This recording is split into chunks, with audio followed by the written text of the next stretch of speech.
সামনেই ভোট বলে কথা। ভোটের আগে যে কোনো রাজ্যের শাসক দলই কুর্সি ধরে রাখতে কল্পতরু হয়ে পড়ে। এবার ভোটকে সামনে রেখে সরকারি চাকরিতে মহিলাদের জন্য 35% সংরক্ষণের ঘোষণা করলেন মুখ্যমন্ত্রী। এবার থেকে রাজ্যের সব সরকারি চাকরিতেই এই বিশেষ সুবিধে পাবেন মহিলারা।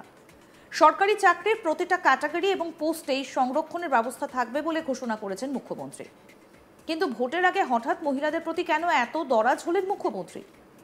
নির্বাচনী বিশেষজ্ঞদের মতে এবার রাজ্যে মহিলা ভোটারের সংখ্যা বেড়েছে উল্লেখযোগ্যভাবে, আর তাই ভোটের আগে মহিলাদের চাকরির জন্য এই বিশেষ ঘোষণা করেছেন মুখ্যমন্ত্রী। বিহারের মহিলাদের জন্য সরকারি চাকরির ক্ষেত্রে এই ঘোষণা করেছেন মুখ্যমন্ত্রী নীতিশ কুমার। তিনি এদিন বলেন, মহিলা চাকরি প্রার্থীদের জন্য 35% করে সংরক্ষণ থাকবে প্রত্যেক সরকারি চাকরিতে, তবে তাদের অবশ্যই হতে হবে বিহারের বাসিন্দা। বিহার সরকার এবং প্রশাসনিক স্তরে আরো মহিলা প্রার্থীদের অংশগ্রহণ চাই আমরা, সেই কারণেই এই সিদ্ধান্ত সরকারের। কি বলছেন আধিকারিক সিদ্ধার্থ, শুনবো। बिहार राज्य के सभी सरकारी सेवा संवर्गों में सभी स्तर के एवं सभी प्रकार के पदों पर सीधी नियुक्ति में राज्य की मूल निवासी महिला अभ्यर्थी को ही 35% क्षैतिज आरक्षण अनुमान्य होगा। इसका मतलब है कि जो मूल निवासी हैं बिहार के महिलाएं, उन्हीं को ही 35% क्षैतिज आरक्षण अनुमान्य होगा। এবার এক নজরে দেখে নেওয়া যাক বিহারে মহিলা ভোটারের পরিসংখ্যান। 2024 সালে লোকসভা নির্বাচনে বিহারে বেড়েছিল মহিলা ভোটারের পরিসংখ্যান। পুরুষ ভোটারের সংখ্যা ছিল 53%, মহিলা ভোটারের সংখ্যা ছিল 59.45%। ঘর ঘর দস্তক এবং ঘর ঘর মাইকিং এর কারণে মহিলা ভোটার সংখ্যা বেড়েছে বলে জানিয়েছিলেন রাজ্যের মুখ্য সচিব অমৃতলাল মিনা। তবে কেবলমাত্র লোকসভা নির্বাচনই নয়, গত 3 বারের বিধানসভা নির্বাচনেও মহিলা ভোটারের সংখ্যা বিহারে পুরুষ ভোটারের তুলনায় বেশি। 2020 সালের বিহার বিধানসভা নির্বাচনে মহিলা ভোটারের পরিসংখ্যান ছিল 59.7%, পুরুষ ভোটারের পরিসংখ্যান ছিল 54.6%। 2015 সালে বিধানসভা নির্বাচনে বিহারে পুরুষ ভোটারের সংখ্যা ছিল 51%, মহিলা ভোটার 60%-এর কিছু বেশি। 2010 সালে পুরুষ ভোটারের সংখ্যা ছিল 53%-এর কিছু ওপরে এবং মহিলা ভোটারের সংখ্যা ছিল 54%-এর ওপরে। 2019 লোকসভা নির্বাচনেও মহিলার তুলনায় পুরুষ ভোটারের পরিসংখ্যান কম ছিল বিহারে। মহিলা ভোটারের পরিসংখ্যান ছিল প্রায় 60%, পুরুষ ভোটারের পরিসংখ্যান ছিল প্রায় 55%। অক্টোবরের মধ্যে সম্ভবত বিহারে বিধানসভা নির্বাচন অনুষ্ঠিত হতে চলেছে। তার আগে মহিলা ভোটারদের পরিসংখ্যান মেপেই কি তবে কল্পতরু হলেন নীতিশ?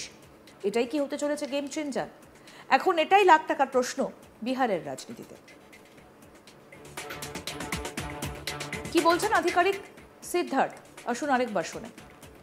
राज्य के सभी सरकारी सेवा संवर्गों में सभी स्तर के एवं सभी प्रकार के पदों पर सीधी नियुक्ति में राज्य की मूल निवासी महिला अभ्यर्थी को ही 35% क्षैतिज आरक्षण अनुमान्य होगा।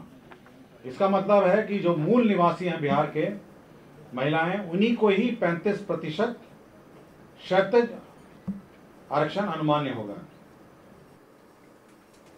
সামনেই ভোট, আর ভোট আসলেই তো কল্পতরু রাজনীতিবিদরা। ভোটের আগে যে কোনো রাজ্যের শাসক দল কুর্সি ধরে রাখতে এই পন্থাই অবলম্বন করে। আর এবার ভোটকে সামনে রেখে সরকারি চাকরিতে মহিলাদের জন্য 35% সংরক্ষণের ঘোষণা করলেন মুখ্যমন্ত্রী।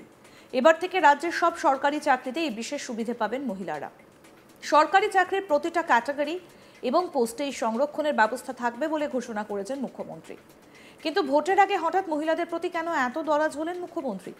নির্বাচনী বিশেষজ্ঞদের মতে এবার রাজ্যে মহিলা ভোটারের সংখ্যা বেড়েছে উল্লেখযোগ্যভাবে, আর তাই ভোটের আগে মহিলাদের চাকরির জন্য বিশেষ ঘোষণা করেছেন মুখ্যমন্ত্রী।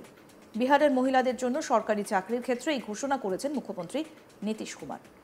তিনি এদিন বলেন, মহিলা চাকরি প্রার্থীদের জন্য 35% করে সংরক্ষণ থাকবে প্রত্যেক সরকারি চাকরিতে, তবে তাদের অবশ্যই হতে হবে বিহারের বাসিন্দা।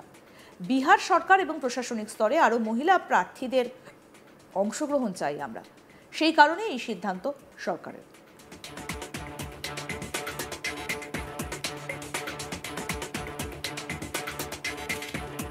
বিহারে মহিলা ভোটারের পরিসংখ্যান কেমন? 2024 সালের লোকসভা নির্বাচনে বিহারে বেড়েছিল মহিলা ভোটারের পরিসংখ্যান। পুরুষ ভোটারের সংখ্যা ছিল 53%, মহিলা ভোটারের সংখ্যা ছিল প্রায় 59%-এর একটু বেশি। ঘর ঘর দস্তক এবং ঘর ঘর মাইকিং এর কারণেই মহিলা ভোটারের সংখ্যা বেড়েছে বলে জানিয়েছিলেন রাজ্যের মুখ্য সচিব অমৃতলাল মীনা। আরও আপডেট পেতে দেখতে থাকুন আজ তক বাংলা। সাবস্ক্রাইব করুন, নোটিফিকেশন পেতে বেল বাটন অপশন প্রেস করুন, হোয়াটসঅ্যাপেও ফলো করুন আজ তক বাংলা।